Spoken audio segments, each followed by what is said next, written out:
তানিয়া, মোস্তফা যে বিয়ার প্রস্তাব দিছে এটা কি তুই জানতি? না তোমা।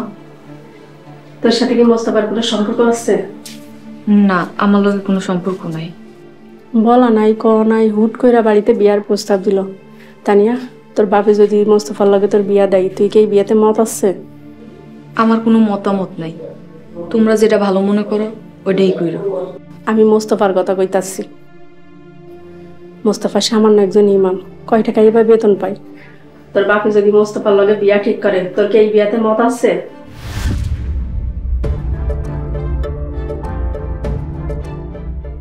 আচ্ছা ঠিক আছে, তুই ঘরে থাক, ঘর থেকে বাইরে হইস না।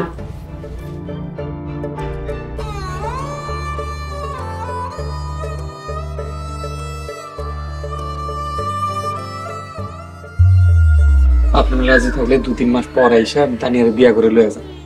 বাড়ি নিতে হইব, গোছ গাছ করতে হইব, মেলা কাম আছে। মুস্তফা থামো, সবকিছু নিজের মতো চিন্তা করো না। তুমি আলেম মানুষ, তুমি চলে গেলে আমি খুশি হব। এই বিয়ে কোনোভাবেই সম্ভব না। কেন চাচা, আমি গরিব এর লাইগা? মুস্তফা, তোমারে আমি একজন সমঝদার মানুষ মনে করতাম। তোমার মতো একজন চালচুলাহীন মানুষের সাথে আমার মেয়েকে বিয়ে দেওয়ার জন্য এত আদর করে লালন পালন করি নাই।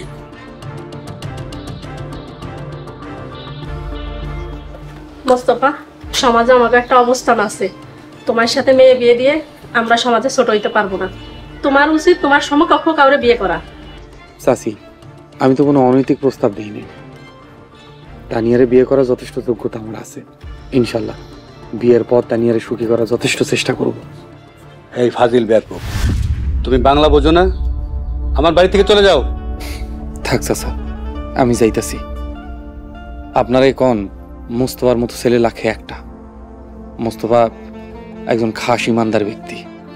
এই সমাজে মুস্তফার মতো ছেলেই হয় না। আবার আপনারাই কইলেন মুস্তফা বেকুব ফাজিল, আপনার মেয়ে যোগ্য না। আপনাকে মনে এক, মুখে আর এক। দোয়া করি আপনারা আপনাকে মন মতো পাত্রের লগেই তানিয়ার বিয়ে দেন। আপনাদের বিব্রত করার জন্য দুঃখিত।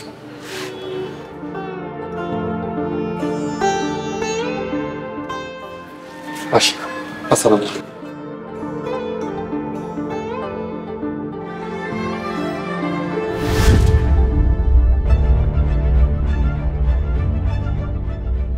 ইচ্ছা করছিল ফাজিলটারে, মোস্তফা এত বড় সাহস পায় কোত্থেকে? নিশ্চয়ই তোমার মাই আশকারা দিচ্ছে। তানিয়া এই বিষয়ে কোনো কিছু জানে না। যাও তোমার মায়ের বুঝাও।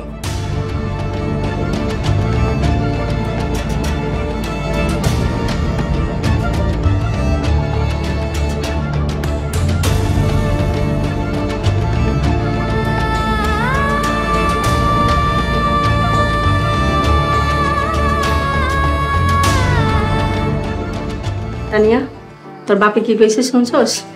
মোস্তফার নাম মন থেকে মুইসা ফেলা। চাল চুলা নাই, ঘর নাই, পরিচয় নাই, সে আইছে তোর বিয়ার প্রস্তাব দিতে। বেলিহাজ একটা। তোমরা কাজটা ঠিক করলা না, খুবই খারাপ করছো।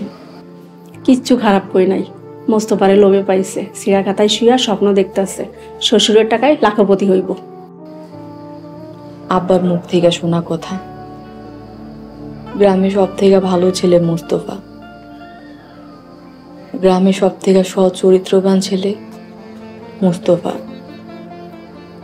মোট কথা 10 গ্রামের ভিতরে সব থেকে ভালো, ভদ্র, ইমানদার মুস্তফা। আরো কত কি, কত প্রশংসা। তাইলে এসব কথা কি মিথ্যা ছিল? দেখ মা, ভালো ছেলে আর ভালো পাত্র দুইটা এক জিনিস না। মোস্তফা ভালো ছেলে যতই হোক, ওর সাথে তোর বিয়ে দিলে আমরা সমাজে মুখ দেখাইতে পারবো না। একজন ভালো ছেলের লোকে বিয়ে দিলে তোমাকে ইজ্জত চলে যাইব? তাহলে ভালো ছেলের দাম তোমরা কি দিলা?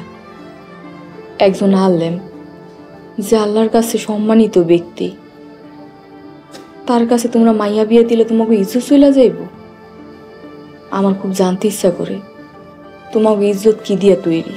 তোর সাথে তর্ক করতে আসি নাই, বুঝতে আইছি, কিন্তু এটা বুঝতে পারছি যে তোর মাথায় বিয়ের ভূত ঢুকছে। ঠিক আছে, তোর বাপেরে কইতাছি যোগ্য পাত্র দেখে তোর বিয়ের ব্যবস্থা করতে। আর খবরদার আমাকে মান সম্মান যেন নষ্ট করিস না।